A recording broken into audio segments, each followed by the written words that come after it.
when the war happened and Iraq was introduced to me in real time, not as those stories, but as the green-tinted CNN images of the night vision of bombs exploding and pieces of architecture I was never going to see being destroyed.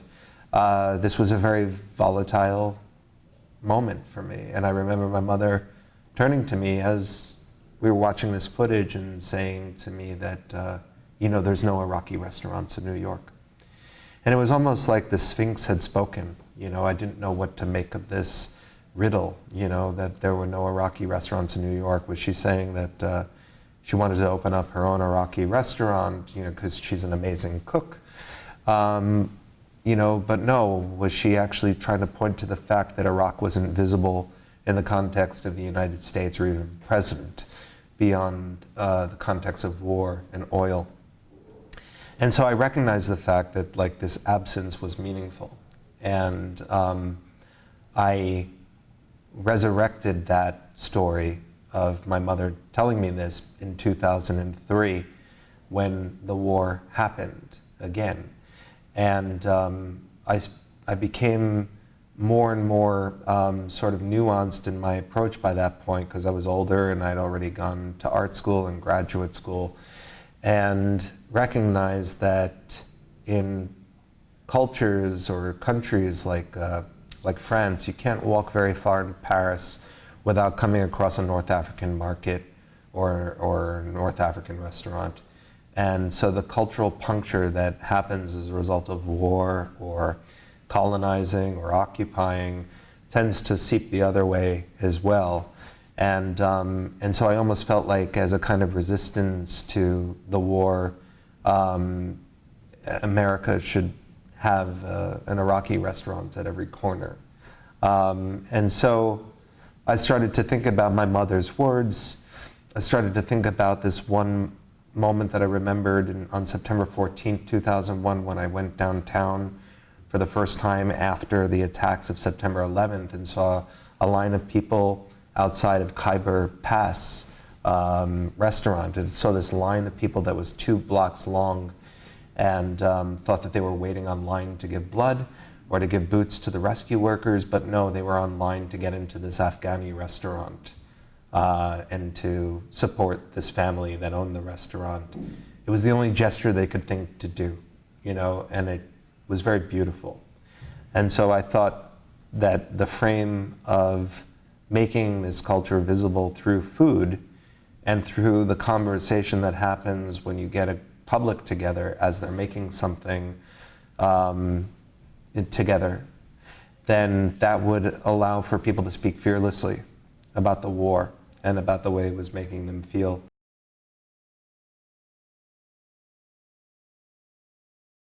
I'm often using truths that people can't believe are truths, you know, that they would seem as though they happen in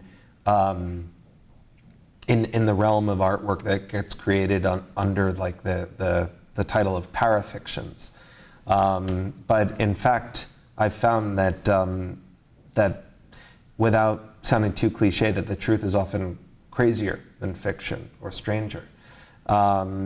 And I think that when those voices, those objects, those details are honored, it can often speak back and push back on dominant narratives and create the spaces for us to go into where it's not just cherry picking bits of information that may, you know, change things a little bit. If there's some of this, then there's got to be more of it in terms of like the stranger stories. And oftentimes those are the things that end up creating, I think, one of the more affecting parts of my work.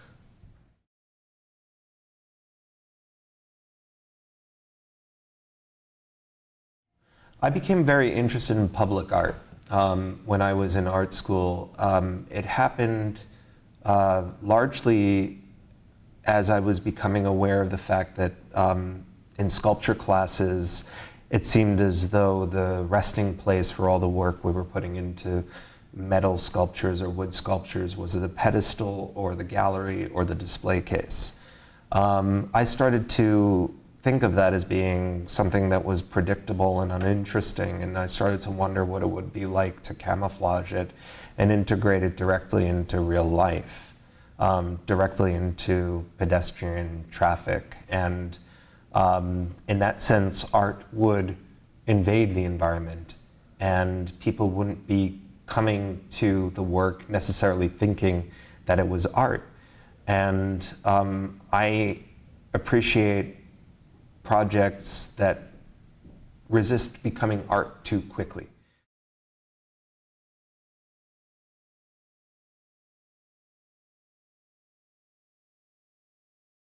I don't know that I use the bridging of popular culture and politics as a strategy. It tends to find me.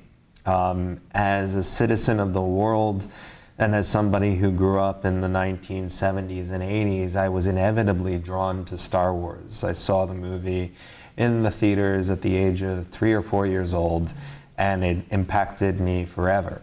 I never thought I was going to make artwork about them, but it was through an eBay search trying to find other artifacts that were being brought back from Iraq that were not as sought after as the artifacts that were looted from the Iraq Museum, that brought me face to face with the helmet that was designed by Uday Hussein for Saddam Hussein's paramilitary group called the Fedayeen Saddam.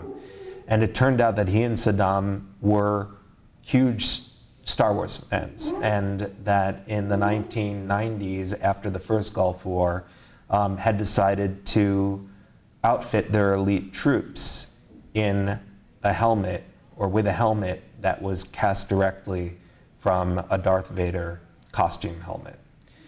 And the amazing thing about this was that it was verifiable, by the American soldiers who were stationed there and by the Iraqi POWs who served with this unit.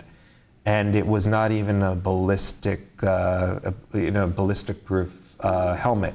It was actually made out of fiberglass, the same fiberglass that Eames chairs are made out of. So it never would have stopped a bullet. So it's almost as if Iraq, as this proto-ally in the 1980s to counter Iran, who was suddenly named the enemy post-invasion of Kuwait, almost looked at themselves and said, okay, this is what you think of us, we'll wear the costume, And as I dug deeper, I realized that there were even more connections between Western science fiction and the design of the uniforms, the monuments, and the weapons under Saddam's Iraq. So in this way, my fixation and my own obsession with certain moments in pop culture, which I unabashedly admit to, end up becoming the lens through which some of these other pieces of information about the influence of the West on the East and about the influence of the battlefield on the screen to back on the battlefield, was able to be, distilled to a larger public.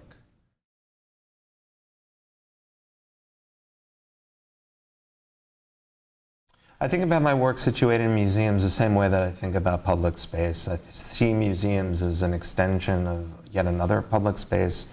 I don't see myself entering into it as the only space that I'm working in now. I simultaneously have a practice that continues to invest itself in public space. The shelters that I designed for the homeless, titled Parasite, is still happening today. I still custom build for homeless people in Chicago. I've distributed the step-by-step instructions and the homeless magazines that are sold to the public as a fundraising mechanism for the homeless in different cities. And my interest in the museum came largely through the creation of my project titled The Invisible Enemy Should Not Exist, which is an ongoing commitment to reconstruct the more than 8,000 artifacts that are still at large from the looting of the National Museum of Iraq And so each of those artifacts are constructed to scale. And that project stemmed out of my own dissatisfaction with the way that galleries were presenting work in 2006, for instance, when I conceived of the work, which was that it seemed as though you could go into any Chelsea gallery and not know we were living in a war culture, that it was business as usual.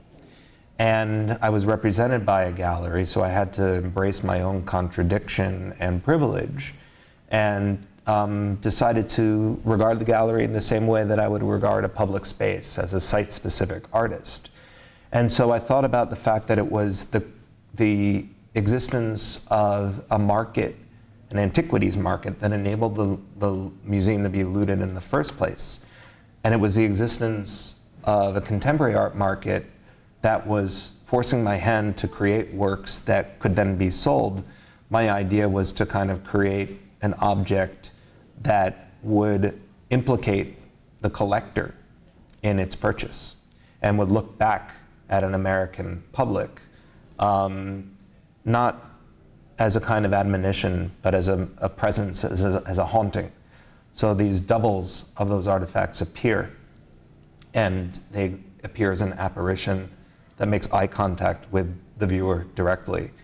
And it was about using the infrastructure and the system of collecting as a way to address these questions about human cultural patrimony, its destruction, and its eventual ownership when it comes to like the Imperial Museum or the Encyclopedic Museum, places like the Metropolitan Museum of Art, the British Museum, the Art Institute of Chicago.